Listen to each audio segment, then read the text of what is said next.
عليك يا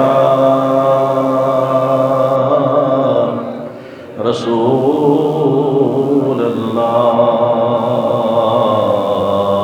وسلم عليك يا حبيب الله الصلاة والسلام عليك يا رسول الله وعلى آلك وأصحابك يا حبيب الله میرے نبی پیارے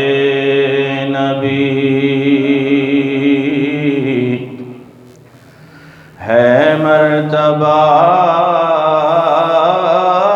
بالا تیرا میرے نبی پیارے نبی ہے مرتبہ بالا تیرا جس جا کوئی پہنچا نہیں دیکھا وہاں طلبہ تیرا میرے نبی پیارے نبی یا رحمت للعالمین تجھ سا حسین کوئی نہیں تجھ سا حسین کوئی نہیں واللیل موطاہ جبین والشمس ہے چہرہ تیرا میرے نبی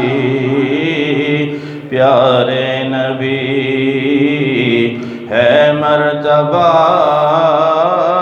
بالا تیرا اور خیرات دیتا ہے خدا ہر وقت تیرے نام کی ہر وقت تیرے نام کی مجھ کو ملا جو کچھ ملا جتنا ملا صدقہ تیرا جس کو ملا جو کچھ ملا جتنا ملا صدقہ تیرا میرے نبی پیارے نبی ہے مرتبہ اے باعث ارض و سما چشم کرم برحال ماں چشم کرم برحال ماں دیکھے نیازی پھر شاہ وہ گنبد خضرا تیرا میرے نبی پیارے نبی ہے مرتبہ بالا تیرا حمد و صلوات کے بعد پیارے بزرگ اور دوستو اس ناچیز نے آپ حضرات کے سامنے قرآن مقدس سے آیہ کریمہ تلاوت کی دعا فرمائے اللہ تبارک و تعالی مجھے حق کہنے آپ کو حق سننے مجھے اور آپ کو حق پر عمل کرنے کی توفیق عطا فرمائے ماہ رجب المرجب جاری و ساری ہے، یہ وہ مقدس مہینہ ہے کہ جس کی 27ویں شب کو امام الانبیاء سید المرسلین جناب حضرت محمد مصطفیٰ صلی اللہ تعالی علیہ وسلم کو ایک عظیم معجزہ معراج النبی سے نوازا گیا۔ بلند آواز سے کہیے سبحان اللہ۔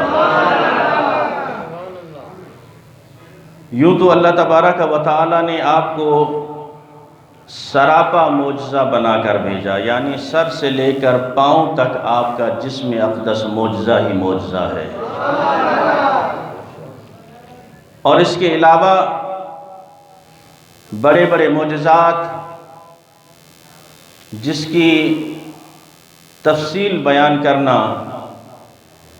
نہ میرے بس کی بات ہے نہ کسی اور عالم کے بس کی بات ہے، جو اللہ تبارک و تعالی نے آپ کو شان سے نوازا، کمالات سے نوازا، اور معجزات کا جو احادیث میں ثبوت ملتا ہے، بڑے بڑے معجزات۔ آپ نے چاند کو اشارہ کیا تو چاند 2 ٹکڑے ہو گیا، سورج کو اشارہ فرمایا، دعا فرمائی، سورج پلٹ کے واپس آ جاتا ہے۔ اب یہ وہ چیزیں ہیں جو اس ٹائم یہود و نصارہ کفار کہتے تھے کہ فلاں چیز ہمیں دکھا دو ہم کلمہ پڑھ لیں گے، فلاں چیز دکھا دو ہم کلمہ پڑھ لیں گے۔ تو حضور اکرم صلی اللہ تعالی علیہ وسلم کو جس جس چیز کے بارے میں کہا گیا آپ نے وہی کر دکھایا، اللہ تبارک و تعالی کی عطا سے۔ لیکن جس کے نصیب میں کلمہ تھا اس نے کلمہ پڑھ لیا، اور جس کے نصیب میں نہیں تھا وہ آج تک مردود رہا۔ ابو جہل نے جیسے کہا کہ اگر آپ نبی ہیں تو بتا میری مٹھی میں کیا ہے، میری مٹھی میں کیا ہے۔ اب یہاں یہ بات بھی سمجھنے کی ہے کہ جب ابو جہل اپنی مٹھی میں ایک چیز بند کر کے پوچھ رہا ہے، کافروں کا سردار ہے یہ تو ابو جہل، اس کا نام حضور اکرم صلی اللہ تعالی علیہ وسلم نے رکھا کہ یہ جاہلوں کا باپ ہے، جاہلوں کا باپ ہے، اس کا اصل نام کوئی اور ہے۔ اور یہ بہت بڑا خوبصورت تھا اور اپنے قبیلے کا، خاندان کا بہت بڑا بندہ تھا جسے سردار یا نواب کہا جائے۔ لیکن چونکہ رسول اکرم صلی اللہ تعالی علیہ وسلم کی شان کو نہیں سمجھتا تھا، حضور اکرم صلی اللہ تعالی علیہ وسلم کی شان اقدس اس کی سمجھ سے بالا تر تھی، تو لوگوں نے نام رکھ دیا یہ ابو جہل ہے، یہ جاہلوں کا باپ ہے۔ آج بھی جسے شان مصطفیٰ سمجھ میں نہیں آ رہی، آج بھی جسے مقام مصطفیٰ سمجھ میں نہیں آ رہا، وہ سمجھ لے کہ وہ کس درجے پہ کھڑا ہے۔ دنیا مان چکی اور حضور اکرم صلی اللہ تعالی علیہ وسلم کے کمالات، یعنی ابو جہل مٹھی میں ایک چیز کو بند کر کے یہ جانتا ہے کہ نبی وہ ہوتا ہے جو غیب بتائے، نبی وہ ہوتا ہے جو غیب بتائے۔ اب مٹھی کے اندر ایک چیز بند ہے، وہ میرے سامنے تو غائب ہے، میں نہیں جانتا کہ اس کے اندر کیا ہے، لیکن یہ تو میری اور آپ کی مثال ہے جسے اللہ تبارک و تعالی نے نبوت عطا کی ہو، اور پھر جسے خاص الخاص، جسے اللہ نے اپنا محبوب بنایا ہو، اسے پھر اللہ نے وہ علم، وہ شان عطا کی کہ آپ کے لیے ہر چیز عیاں کر دی۔ آپ ہیں رسول اکرم صلی اللہ تعالی علیہ وسلم کی شان تو وراء الورا ہے۔ آپ کے شہزادے جناب غوث اعظم رضی اللہ تعالیٰ عنہ فرماتے ہیں میں اس دنیا کو، اس کائنات کو اپنی ہتھیلی پہ اس طرح دیکھتا ہوں جس طرح کوئی رائی کا دانہ ہو۔ جب ان کے آل کے ایک چشم و چراغ کا عالم یہ ہے، جب ان کے شہزادے کا عالم یہ ہے، امام الانبیاء کے مقام کا عالم کیا ہوگا۔ ابو جہل بھی جانتا تھا نبی